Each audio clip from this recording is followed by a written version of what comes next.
목사가 된 다음에 제일 아쉬운 게 성가대를 못 하는 거예요. 전에 있던 교회는 이제 조그마니까 제가 성가대도 같이 하고 이렇게 했는데 오랜만에 찬양하니까 참 기분이 좋으네요. 그 유명한 영화 사운드 오브 뮤직에 보면 아주 인상 깊은 장면이 있습니다. 그 루드비 폰 트랩이라고 하는 오스트리아 예비역 해군 장교가 2차 대전 때 이제 히틀러로부터 군 입대 소집 통보를 받죠. 그래서 그게 싫어서 이제 조국을 탈출해서 스위스로 도망하는 장면이 나오는데, 특히 이 폰 트랩 대령이 그의 새 아내인 마리아와 그의 자녀들과 함께 아내가 결혼 전에 몸담았던 수녀원으로 몸을 숨겨요. 그런데 이제 독일 헌병들이 거기에 몰려와서 샅샅이 뒤지잖아요. 더 이상 도망갈 것도 없고 숨을 것도 없고 이제 희망이 보이지 않는 그런 절망적인 상황이 되었습니다. 발각이 되면 죽음을 당할 수밖에 없는 그런 절체절명의 상황 가운데 그 마리아가 애절하게 기도문을 읊습니다.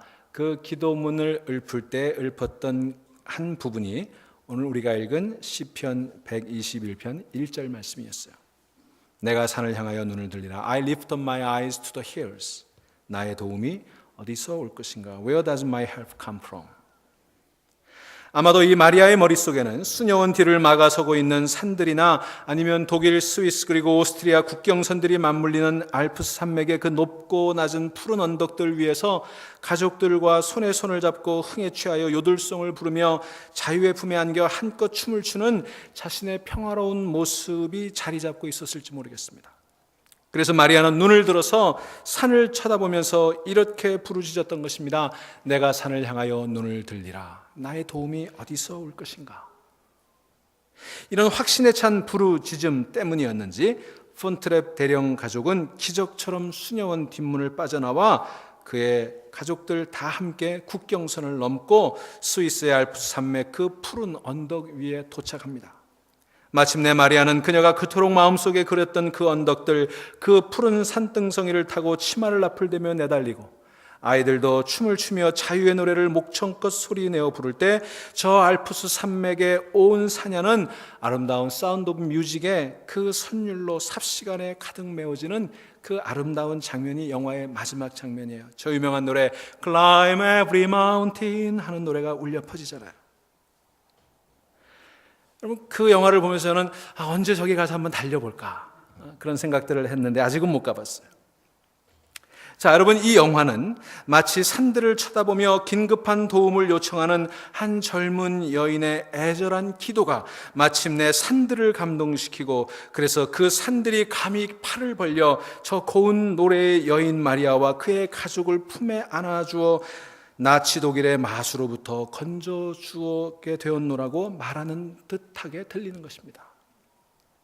그런데 여러분, 과연 그녀와 그녀의 가족들을 위기 가운데 건져준 것은 산들이었을까요? 마리아의 산을 향한 간절한 기도에 감동한 산들이 저들을 구원한 걸까요? 실은 오늘 우리가 읽은 시편 121편은 그와는 정반대로 이야기를 하고 있습니다. 시편 121편의 시인은 이렇게 묻고 이렇게 답변합니다. 1절에 내가 산을 향하여 눈을 들리라. 나의 도움이 어디서 올꼬? 그리고 2절에 이렇게 답변합니다. 나의 도움은 천지를 지으신 여호와에게서로다. 이 말을 하는 시인의 참뜻은 이것입니다. 내가 산을 향해 눈을 들고 나의 도움이 어디서 올까라고 물었으나 그러나 도움은 산들로부터 오지 않고 not from the hills, 오직 천지를 지으신 야훼 여호와 하나님으로부터 왔다. But from Yahweh who made heaven and earth. 이런 의미를 담고 있는 것이죠. 이 말의 의미를 좀 더 쉽게 풀어본다면 이런 말이 될 것입니다. 내가 산을 향하여 나의 도움이 어디서 올까라고 물었으나 산들은 대답하기를 산은 산일 뿐이다. 물들도 대답하기를 물은 물일 뿐이다. 그렇게 대답했을 뿐 정작 나의 도움은 산도 아니고 물도 아니고 오직 천지를 지으신 분, 산과 물을 지으신 창조주 여호와 하나님에게서만 오는 것임을 내가 알게 되었노라. 그렇습니다. 우리는 흔히 산이 우리의 도움을 주는 자, 물이 우리의 도움을 주는 자가 아닌가 생각할 때가 있어요. 그러나 성경은 이 점에 있어서 매우 단호합니다. 확고합니다. 성경은 말하기를 산은 산이요 물은 물일 뿐 그 산으로부터 그 무슨 구원은 결코 오지 않는다는 것입니다.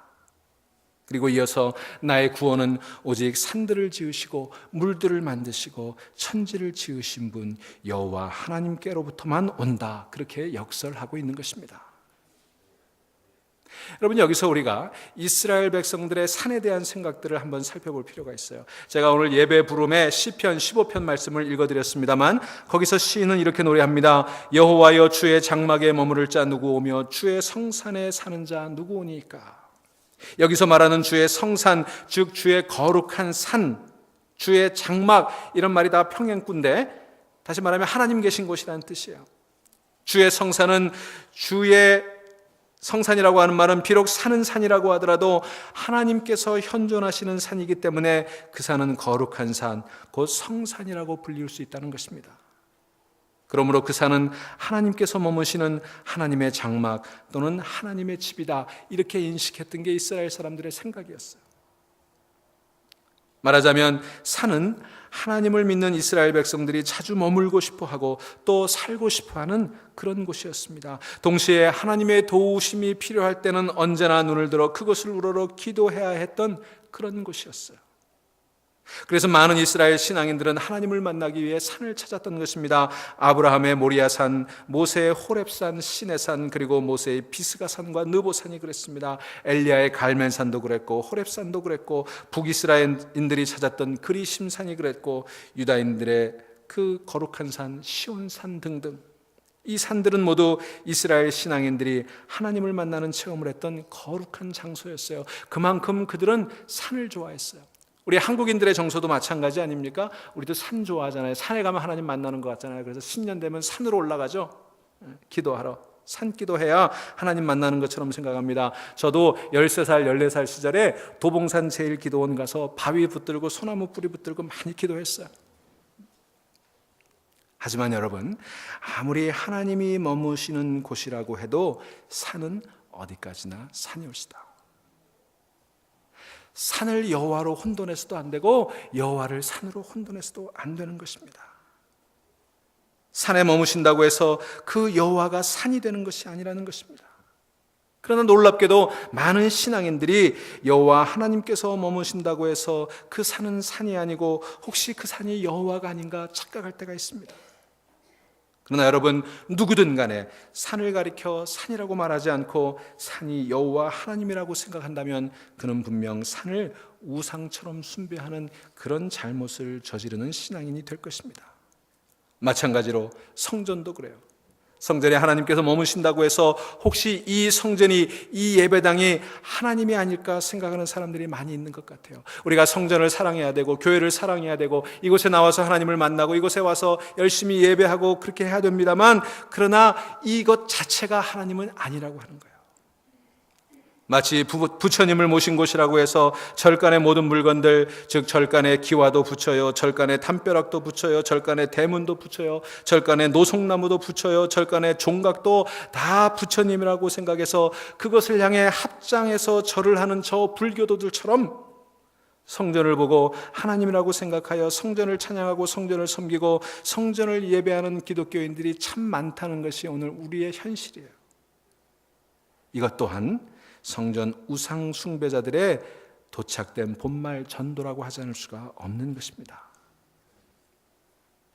그럼에도 불구하고 많은 교회를 통해서 하나님께서 활동하신다고 해서 혹시 교회가 하나님이 아닐까 하고 생각하는 사람들이 많이 있는 것 같습니다. 여러분이 조심해야 되는 거예요. 자칫하다가는 교회를 숭배할 수 있어요. 하나님 계시지 않는 교회를 숭배할 수가 있다고 하는 것입니다. 교회는 교회일 뿐이고 하나님은 하나님 뿐인 것입니다. 그렇습니다. 아브라함이 비록 아무리 이스라엘 신앙의 큰 아버지라고 하지만 그 아브라함이 곧 하나님인 것은 아닙니다. 아브라함은 아브라함이고 하나님은 하나님이에요.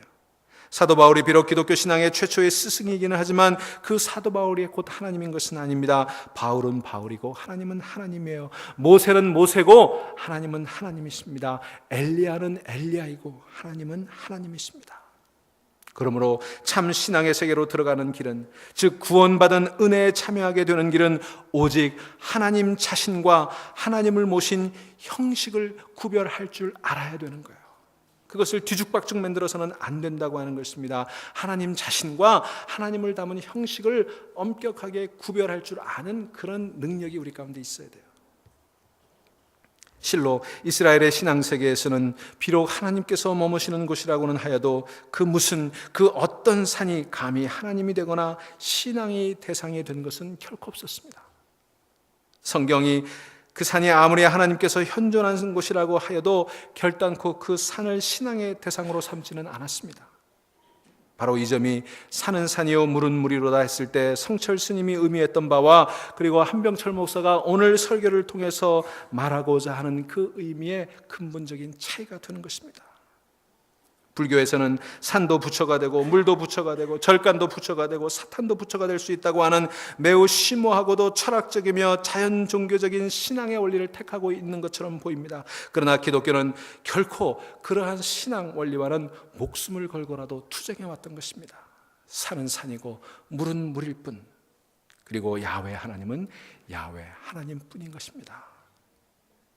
그래서 성경의 세계는 산이든 물이든 나무든 태양이든 도성이든 국가든 제왕이든 철인이든 어떤 능력자이든 성전이든 회당이든 그리고 교회든 간에 그 어떤 것이라고 해도 그것이 하나님이 머무신다고 해서 또는 거대한 힘을 가지고 있다고 해서 그것을 감히 하나님이라고 생각하지는 않았습니다. 예배의 대상으로 삼지는 않았습니다.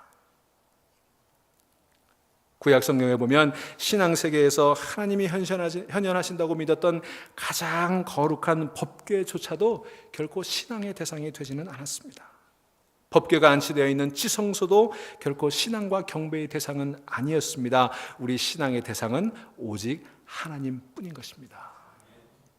아모스 선지자가 그 사실을 우리에게 분명히 가르쳐주고 있습니다. 그가 아모스서 5장 4절로 6절에서 이렇게 얘기합니다.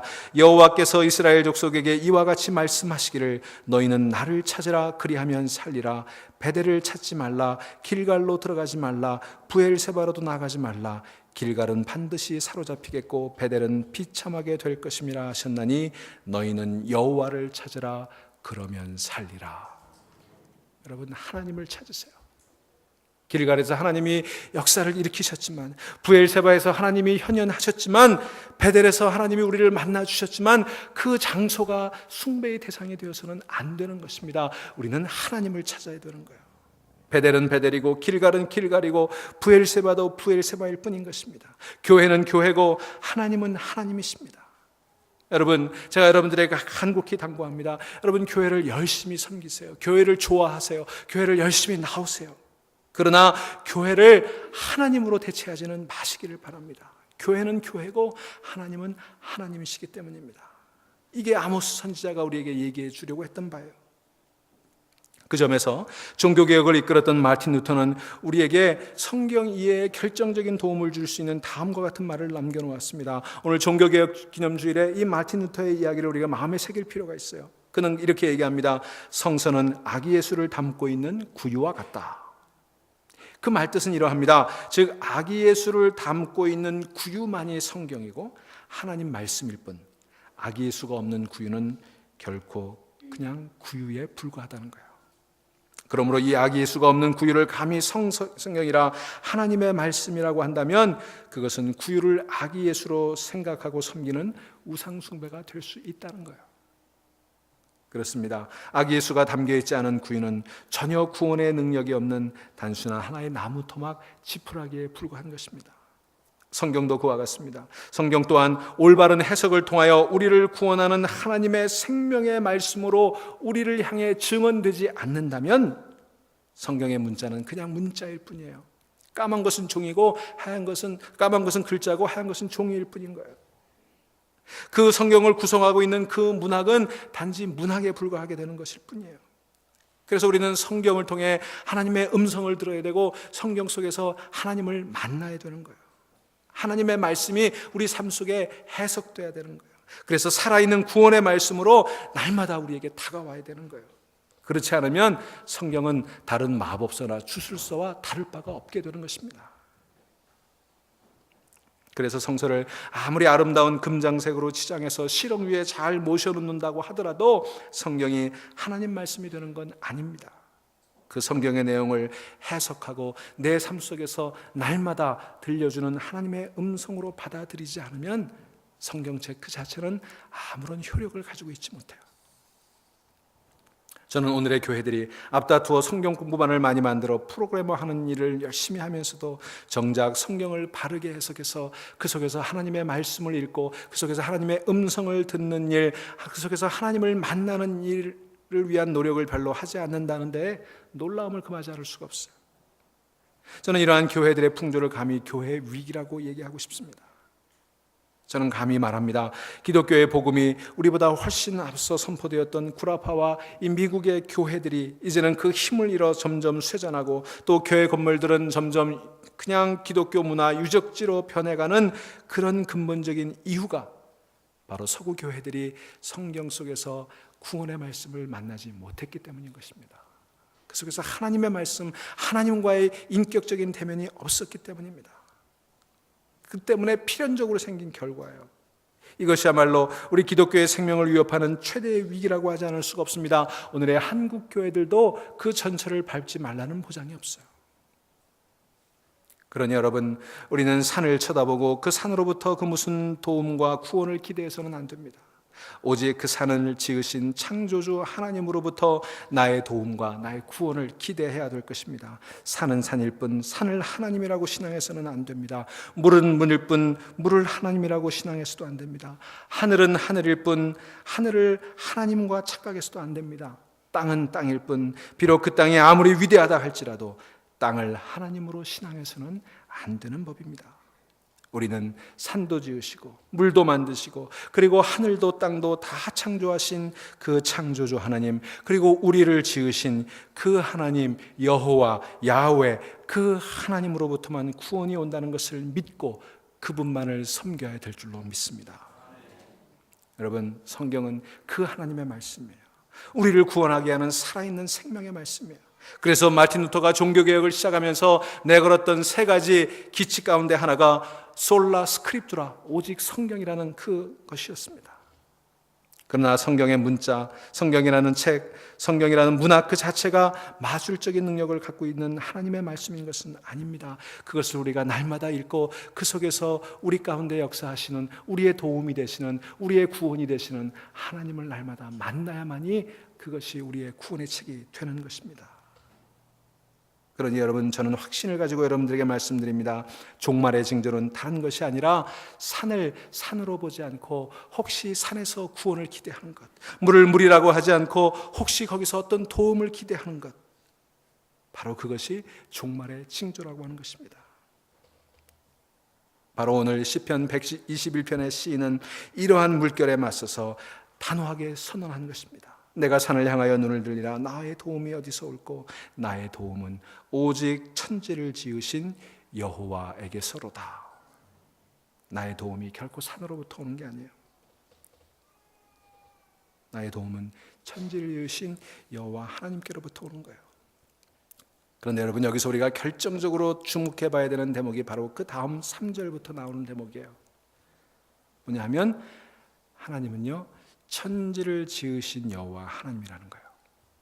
시인이 믿고 있는 하나님, 우리 기독교가 믿고 있는 하나님은 관념적인 신이 아닙니다. 문자 속에 갇혀있는 신이 아닙니다. 인간 종교가 만들어 놓은 신이 결단코 아니라는 것입니다. 우리의 하나님은 산은 물론이군요, 온 세계, 온 우주, 그리고 우리네 이 모든 인간을 직접 조형하시고 조성하시고 잉태하시고 출산하시고 키우시고 양육하시는 창조주 하나님이라는 선언이에요. 우리의 아버지시고 우리의 어머니시고 우리를 손수 빚어 만드셔서 세상에 보내주신 우리의 어버이가 되시고 우리의 창조주가 되신다는 그 의미를 우리가 깨달아 알아야 된다는 것입니다.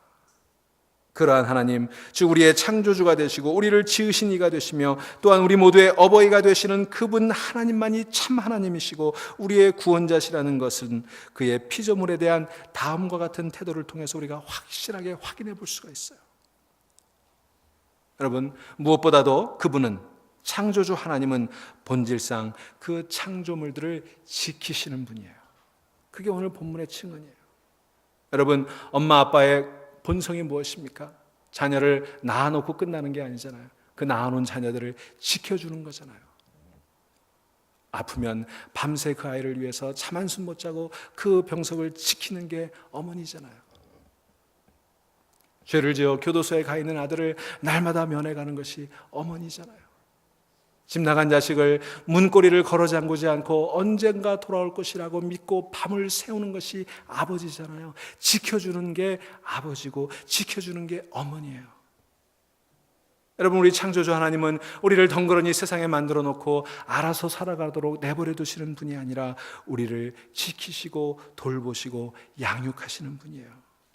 오늘 그 이야기가 3절부터 8절 속에 이 6절 속에 나와 있습니다. 여러분, 오늘 본문을 보시면 3절부터 8절까지 6절 속에 6번 반복되는 단어가 있어요. 무슨 단어인지 아세요?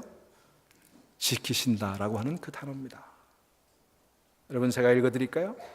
여호와께서 너를 실족하지 아니하게 하시며 너를 지키시는 이가 졸지 아니하시리로다. 이스라엘을 지키시는 이는 졸지도 아니하시고 주무시지도 아니하시리로다. 여호와는 너를 지키시는 이시라. 여호와께서 내 오른쪽에서 내 그늘이 되시나니 낮의 해가 너를 상하지 아니하며 밤의 달도 너를 해치지 아니하리로다. 여호와께서 너를 지켜 모든 환난을 면하게 하시며 또 내 영혼을 지키시리로다. 여호와께서 너의 출입을 지금부터 영원까지 지키시리로다. 그렇습니다. 우리를 창조하신 창조주 하나님은 우리를 버리지 않고 지켜주십니다.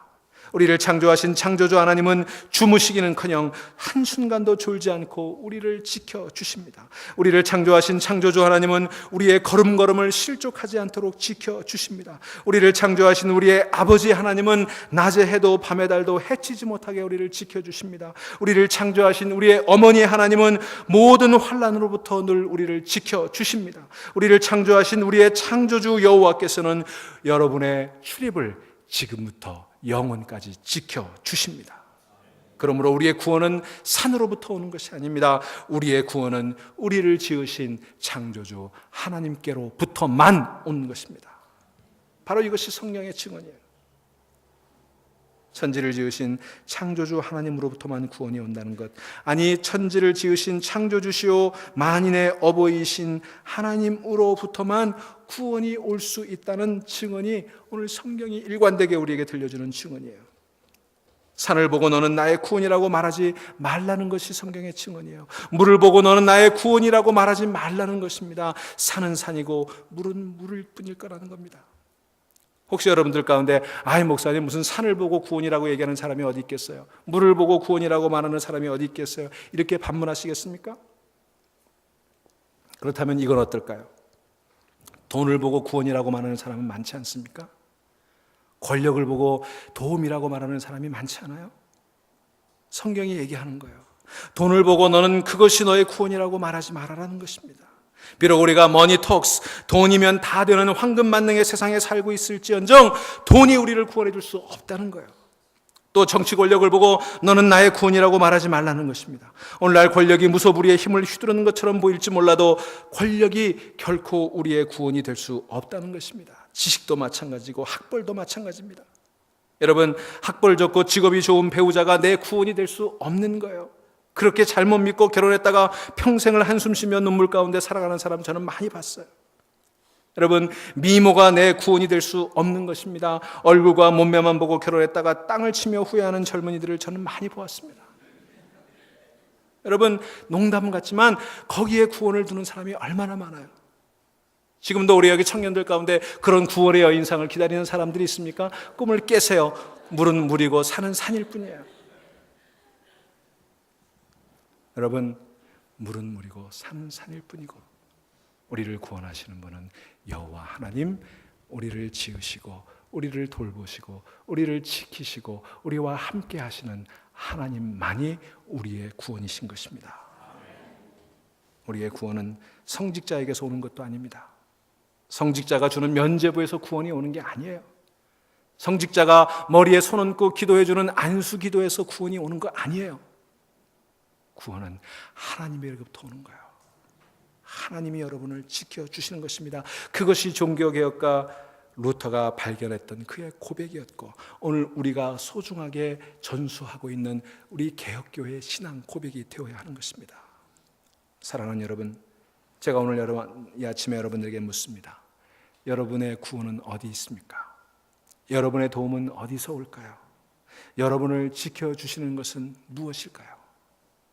나의 도움, 나의 구원, 나를 지켜주시는 분은 오직 천지를 지으신 여호와 하나님 뿐임을 기억하시기를 바랍니다. 우리 조용히 묵상하십시다.